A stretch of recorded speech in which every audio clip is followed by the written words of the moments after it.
नमस्कार, जय हिंद दोस्तों। स्वागत है आपके अपने यूट्यूब चैनल रोजगार विथ आईटीआई पर। तो दोस्तों, जो हमारी सीआईटीएस स्टूडेंट के लिए जो डब्ल्यूसीएस की जो क्लासेस चल रही थी, उसका आज हमारा ग्रुप 4 का लेवल 2 करने वाले हैं। इसके पहले हमने ग्रुप 4 के लेवल 1 तक अपने क्लासेस कंप्लीट कर चुके थे। हमारा एग्ज़ाम्स काफ़ी नज़दीक आ गया है, इसलिए आपको सभी क्लासेस अब समय समय पर डेली प्रोवाइड कराई जाएंगी। चलिए बढ़ते हैं हम लोग अपने क्लास की तरफ। और ये जो भारत स्किल का जो पीडीएफ अगर आपके पास नहीं है ये, तो आप लोग वीडियो के डिस्क्रिप्शन में टेलीग्राम ग्रुप ज्वाइन करिए, वहाँ से आपको पीडीएफ प्रोवाइड करा दिया जाएगा। तो आज पहला क्वेश्चन क्या कह रहा है हमारा, from your school to your home the distance is around 10 kilometre. यानी यह मान लीजिए यह स्कूल है और यह हमारा क्या है, होम है। इसके बीच की डिस्टेंस क्या दिया गया है, इसके बीच की डिस्टेंस हमारी 10 किलोमीटर दी गई है। और क्या दिया गया है, it require 20 minute for your reach your school by cycle. अब इसको पहुंचने में 20 मिनट लगते हैं, यानी टाइम कितना दिया गया है, 20 मिनट। पहुंचने में 20 मिनट लगते हैं। बोला find the average speed in kilometre hour. Average speed पूछा है, तो एवरेज स्पीड का जो फार्मूला होता है टोटल डिस्टेंस बटे टोटल टाइम। ठीक, तो टोटल डिस्टेंस हमारी कितनी है, 10 किलोमीटर। टोटल डिस्टेंस हमारी 10 किलोमीटर, लेकिन टोटल टाइम का नहीं पता है। तो टोटल टाइम हमें पता करने के लिए, ये मिनट में है, इसको बदलने के लिए घंटे में 60 से भाग देंगे। या 0 से 0 कट जाएगा, यहाँ पे 2 एक कम 2, 2 तिहाई 6, यानी यहाँ पे हमारा क्या निकल के आ जाएगा, 1/3। जो हमारी टाइम निकल के आएगी 1/3 हावर निकल के आ जाएगी। ठीक है, 1/3 आवर निकल के आ गई। अब यहीं पे हम 1/3 नीचे लिख देंगे। अब इसमें जब गुणा कराएंगे या ऊपर चला जाएगा तो 10 तिहाई 30, यानी 30 आ जाएगा हमारा। 30 किलोमीटर प्रति घंटा हमारी क्या निकल के आ जाएगी, स्पीड निकल के आ जाएगी। चलिए आगे बढ़ते हैं हम लोग। काफ़ी अच्छा सवाल था। अगला क्वेश्चन क्या कह रहा है, अगला क्वेश्चन कह रहा है कि what will be the magnitude of resultant vector A. एक हमारा कोई वेक्टर ए है, क्या है, वेक्टर ए। ठीक, if vector P and Q having magnitude, यह क्या करता है, पी और क्यू के वेक्टर का निर्माण करता है वेक्टर ए। तो यहाँ पे हमारा पी कौन सा है, पी हम नीचे वाला मान लेते हैं, यह पी वेक्टर है। यह हमारा कौन सा वेक्टर है, क्यू वेक्टर है। ठीक, अब बोल रहा है यह जो 10 न्यूटन और 15 न्यूटन की क्या है, इस पे बल लगे हुए हैं। तो इस पर हमारे 10 न्यूटन के बल हैं और इस पर हमारा 15 न्यूटन का बल है। अब यहाँ से जाता हुआ, और उनके बीच का कोण कितना है, देखो इनके बीच का कोण दिया गया है 45 डिग्री। इनके बीच का कोण कितना दिया गया है, 45 डिग्री दिया गया है। अब पूछा क्या, इनमें एंगल भी पता चल गया हमें और वेक्टर पी और क्यू का मान भी पता चल गया। अब पूछा है इसमें हमें कि between what will be the magnitude resultant vector, यानी जो हमारा परिणामी वेक्टर ये है, इसका मान पूछा है। ठीक, हमें पी का मान पता है, क्यू का मान पता है, एंगल पता है। इसके मान निकालने के लिए हमारा एक फार्मूला होता है दोस्तों। फार्मूला आपको बता दें, आर इक्वल टू होता है, नोट कर लीजिए, परिणामी वेक्टर निकालने के लिए आर इक्वल टू होता है हमारा P square plus Q square, P square plus Q square plus 2 P Q cos theta. ठीक, 2 पी क्यू कास थीटा। अब चलिए यहाँ से हम निकालते हैं आर इक्वल टू, हम यहाँ पे मान अगर रखेंगे, हमारा आर इक्वल टू क्या निकल के आएगा, पी का मान कितना है 10 का स्क्वायर कर देते हैं, क्यू का मान कितना है 15 का स्क्वायर कर देते हैं, प्लस 2 इंटू पी का मान 10 गुणे क्यू का मान 15 गुणे कास थीटा का मान कितना हमारा है, कास 45 डिग्री। चलिए हमने कास 45 डिग्री रख दिया। अब अगला स्टेप चलते हैं हम लोग। आर इक्वल टू क्या आएगा हमारा, अब अगला स्टेप में हमारा आर इक्वल टू हो जाएगा 10 का स्क्वायर हमारा 100 हो जाएगा, प्लस 15 का स्क्वायर हमारा 225 हो जाएगा। करके देख लीजिएगा, अगर नहीं आएगा तो बताइएगा। लेकिन आप सीआईटीएस कर रहे हैं, इंस्ट्रक्टर बनने जा रहे हैं, तो इतने नॉर्मल सवाल आप लोग कर सकते हैं। बस आपको यहाँ पे कॉन्सेप्ट समझना है, उसके बाद तो आप मल्टीप्लाई से लेके सब कुछ कर ले जाएंगे। क्योंकि आपका बस एग्ज़ाम बचा है। अब सीआईटीएस आप इंस्ट्रक्टर बन चुके हैं, केवल आपका एग्ज़ाम हो जाएगा, उसके बाद सीआईटीएस डिग्री मिल जाएगी। तो यहाँ पे हो जाएगा आपका 15 में 10 का करेंगे 150 होगा, 150 दूनी 300 हो जाएगा। अब यहाँ पे हमारा कास 45 अंश का मान क्या होता है, 1/√2 होता है। ठीक, और इसको जब हम लोग निकालेंगे कास 45 को, तो हमारा जो आएगा √2 का मान निकालना, आपको निकाल के देख लीजिएगा, 0.707 आएगा। ठीक, अब हम लोग आर का मान हमारा आगे बढ़ते हैं हम लोग, क्या होता है। अब देखिए, अब हम लोग क्या करेंगे, 100 और 225 जोड़ेंगे। ठीक, 200 और 225 जोड़ेंगे तो हमारा क्या आ जाएगा यहाँ पे 325 आएगा, और 300 का 0.77 में गुणा करेंगे तो कुछ हमारा 200 कुछ आएगा। फिर इस तरह जब हम दोनों को जोड़ देंगे तो 537.1 आएगा। ठीक, लेकिन इसको अंडर रूट में है, अगर अंडर रूट से हम बाहर निकालते हैं तो हमारा आर का मान क्या आ जाएगा 23.17। इसका पेयर बना के आप लोग निकाल लीजिएगा, ये 2 का पेयर बनेगा, यहाँ पे एक पेयर बनेगा। इस प्रकार आप लोग 2 दूनी 4 करेंगे, वर्गमूल जैसे निकालते हैं, फिर आप 1 1 करेंगे, इस तरह निकालेंगे। अगर नहीं आएगा तो आप लोग बताइएगा, हम इसको विस्तार में बता देंगे आप लोगों को। यहाँ पे हमारा क्या आ जाएगा 23.13 न्यूटन, यानी चौथा हमारा ऑप्शन क्या हो जाएगा, सही हो जाएगा। चलिए आगे क्वेश्चन की तरफ बढ़ते हैं। अगला क्वेश्चन क्या कह रहा है, what will be the coefficient of fraction between box and plane. Box और प्लेन के बीच में जो कोफिशिएंट हमें क्या पूछा है, कोफिशिएंट फ्रैक्शन पूछा है, ठीक है, यानी म्यू का मान पूछा है हमसे। इफ़ बोल रहा है इसमें, if box mass is 10 kilometre placed on incline plane which it as angle of 45 degree horizontal. यहाँ पे एंगल का मान पता है 45 डिग्री हॉरिजेंटल है। इस पर जो मास लटका हुआ है 10 kg का, यह हमारा कोई क्या है, द्रव्यमान है। इस पे हमें घर्षण बल पूछा है, ठीक है, यानी म्यू का मान पूछा है। एक फार्मूला हमारा होता है एफ बराबर हमारा फार्मूला होता है म्यू इंटू आर, लेकिन हमें यहाँ पे इसका कोई ज़रूरत नहीं है। एक फार्मूला आपको पता होगा, होता है म्यू बराबर टेन थीटा। यहीं से हमें सिर्फ म्यू का मान चाहिए, हमें एंगल दिया गया है, यहीं पे डायरेक्टली हम 1045 कर देंगे थीटा की जगह पे। 1045 का मान हमारा क्या आ जाएगा, 1 आ जाएगा, यानी म्यू बराबर क्या आ गया, 1 आ गया। यही पूछा था हमसे और ये हमें प्राप्त हो गया। चलिए अगला क्वेश्चन की तरफ बढ़ते हैं। अगला क्वेश्चन क्या कह रहा है, अगला क्वेश्चन कह रहा है calculate the velocity ratio in the given figure. Velocity ratio हमें ज्ञात करना है। और क्या कह रहा है, if effort move at a distance of 10 centimetre will load move a distance 30 centimetre onward. यानी जब हम जो हमारा जो एफर्ट है, जो हम यहाँ से एफर्ट लगा रहे हैं, जो वो हमारा अगर 10 सेंटीमीटर मूव करता है, 10 सेंटीमीटर आगे चलता है, तो जो हमारा लोड लगा हुआ है वो 10 सेंटीमीटर नीचे आ जाता है। ये हमारा जो लोड है ये 10 सेंटीमीटर क्या आ जाएगा, नीचे की तरफ चला आता है। ठीक है, बल जब हम इधर से लगाएं 10 सेंटीमीटर आगे की तरफ, तो यह क्या हुआ, 10 सेंटीमीटर जो लोड लगा है वह नीचे की तरफ आ गया। तो इसमें वेलोसिटी रेशियो पूछा है हमसे। वेलोसिटी रेशियो का फार्मूला होता है डिस्टेंस मूव्ड बाई एफर्ट बटे हो जाएगा डिस्टेंस मूव बाई लोड। यानी हम एफर्ट बटे लोड कर सकते हैं, या इस तरह भी लिख सकते हैं डिस्टेंस मोड बाई एफर्ट हो जाएगा यहाँ पे हमारा। और यहाँ पे हमारा क्या हो जाएगा, डिस्टेंस मोड, यानी डिस्टेंस कितना मूव किया हो, कितना आगे या पीछे गया है, वो मूव का मतलब बटे लोड हो जाएगा। ठीक, अब डिस्टेंस मोड बाई एफर्ट बटे डिस्टेंस मोड बाई लोड हो गया। अब यहाँ पे डिस्टेंस मोड बाई एफर्ट कितना है, 10 लगाए हैं हम, और फिर उसके बाद यह लोड कितना आगे आया है, 30 आया है। यहाँ से हम जब भाग देंगे इसको तो कट जाएगा 1/3, और 1/3 हमारा क्या हो जाएगा, यहाँ पे आंसर आ जाएगा। देखिए 1/3 को ये ऑप्शन मिल रहा है, जी मिल रहा है, ऑप्शन नंबर 4 हमारा सही हो जाएगा। चलिए अगला क्वेश्चन क्या कह रहा है, अगला क्वेश्चन हमारा है calculate specific heat capacity of an object. हमें स्पेसिफिक हीट निकालना है, यानी विशिष्ट ऊष्मा की दक्षता की गणना करनी है। ठीक है, इफ़ मास, हमें मास दे दिया गया है, मास कितना हमारा पता है, मास दिया गया है यम बराबर हमें दिया गया है 50 किलोग्राम। मास दे दिया गया यम बराबर 50 किलोग्राम। और क्या बोल रहा है, quantity heat as 40 joule and. अब हमें हीट कितनी दिया गया है, हीट हमें जो दे दी गई है क्यू बराबर 40, हमें हीट क्यू बराबर 40 दे दिया गया है, 40 जूल। उसके बाद हैविंग टेम्परेचर डिफरेंस, जो तापमान का जो अंतर है वह कितना है, डेल्टा टी का मान जो है 250 डिग्री है। ठीक, तो हमें सब मान जो दिया गया हमने लिख दिया। अब पूछा क्या है, हमें जो पूछा है विशिष्ट ऊष्मा सी इक्वल टू क्वेश्चन मार्क।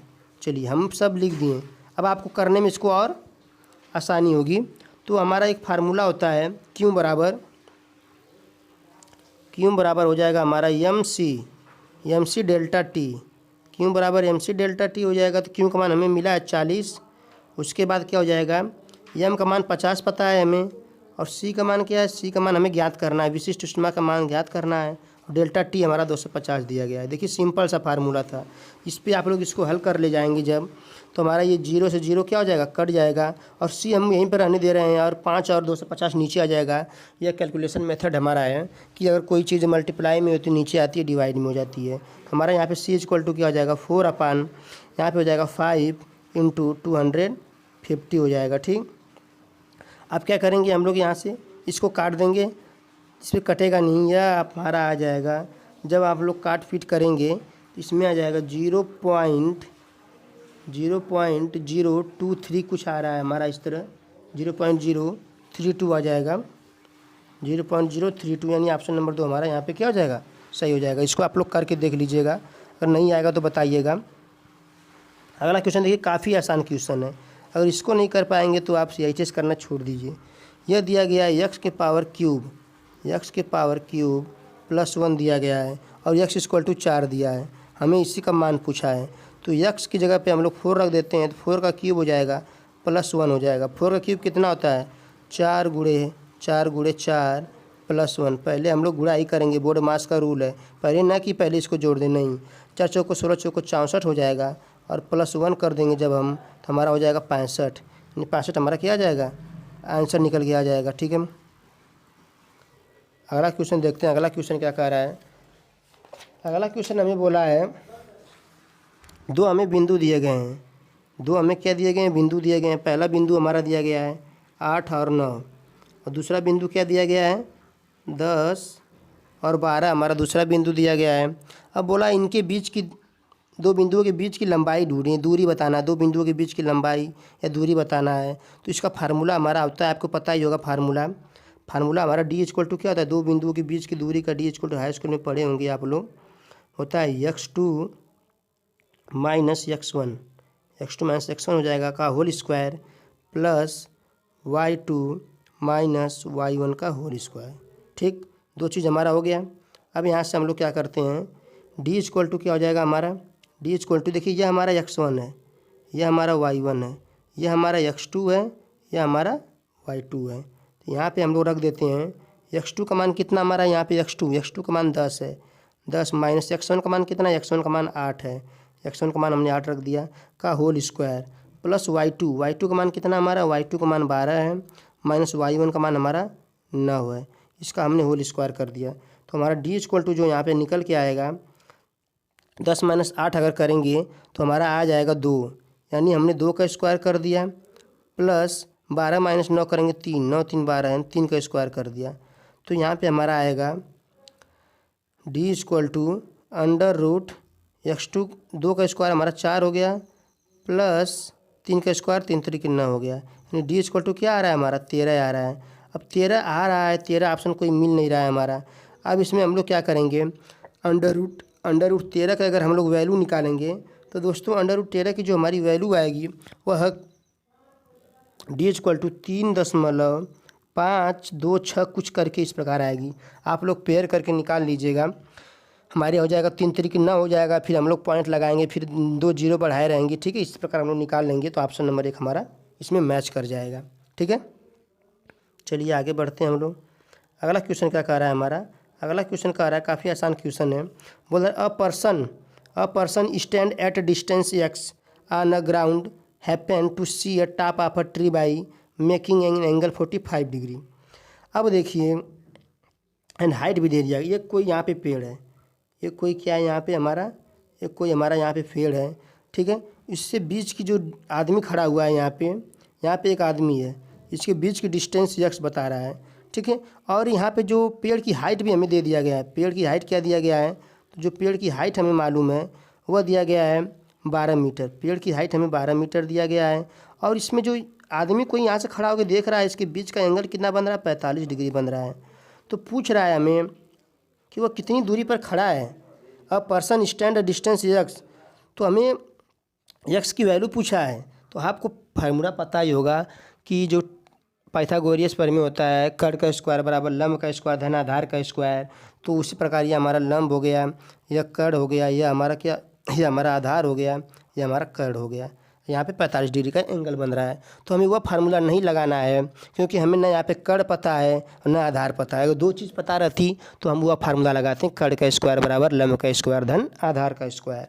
यहाँ पे हमें एंगल पता है, आपको ऐसा लेना है। tan 45 हम क्यों लिए, क्योंकि हमें इसमें लंब और आधार मिल जा रहे हैं। क्या मिल जा रहे हैं, कर्ण का tan थीटा बराबर होता है लंब बटे आधार।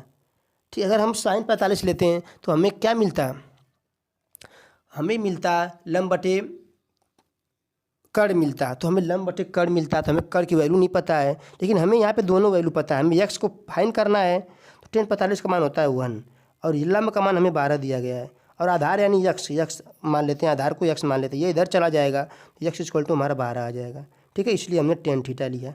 और हमारा जो हाइट एंड डिस्टेंस का जो होता है त्रिकोणमिति में, अक्सर हम लोग tan थीटा ही मानते हैं। ठीक है, चलिए अगले क्वेश्चन की तरफ बढ़ते हैं। अगला क्वेश्चन दोस्तों देखिए यहाँ पे क्या कह रहा है, what will be the 12 term यानी 12वां पद जियोमेट्रिक प्रोग्रेशन सीरीज। ठीक है, तो देखिए हमारी सीरीज़ की बात किया गया, जो क्लास 11th में आप लोग पढ़े होंगे सीरीज़ के बारे में। एक हमारी सीरीज होती है समांतर श्रेणी, एक होती है हमारी गुणोत्तर श्रेणी होती है, एक हमारी हरात्मक श्रेणी होती है। तो जो समांतर श्रेणी होती है उसमें जो द्वितीय पद और प्रथम पद, दूसरे पद और प्रथम पद का जो अंतर आता है वह सबका समान आता है।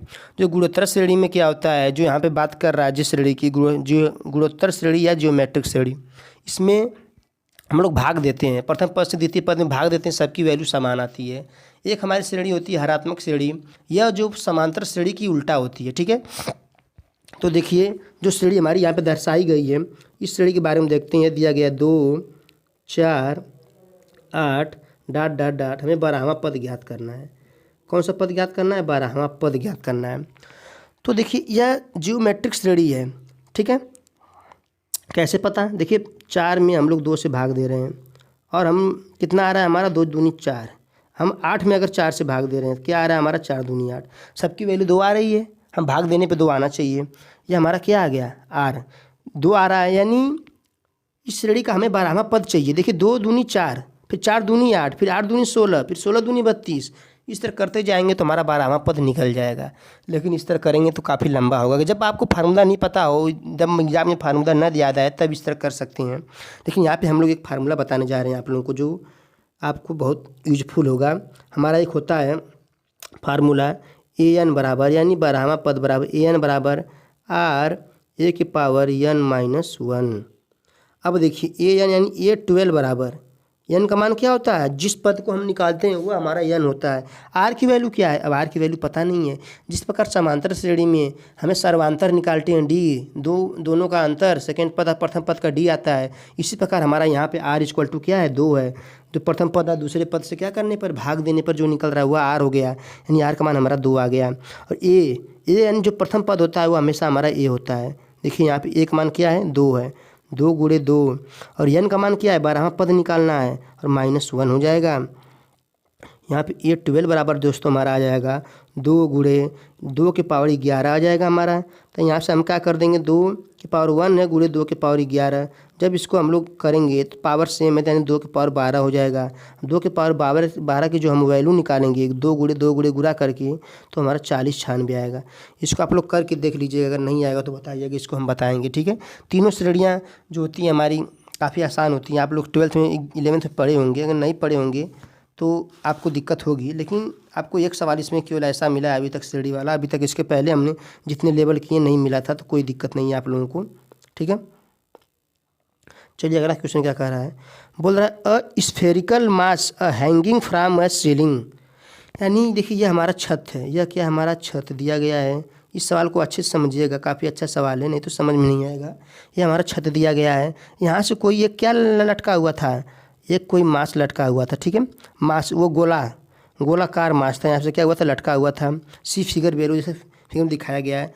Is displaced by applying a horizontal force, horizontal torque F, इससे क्या किया गया, टार्क लगाया गया, हॉरिजॉन्टल टार्क लगाया गया। ठीक है, तो वह क्या हो गया, डिस्प्लेसमेंट हो गया।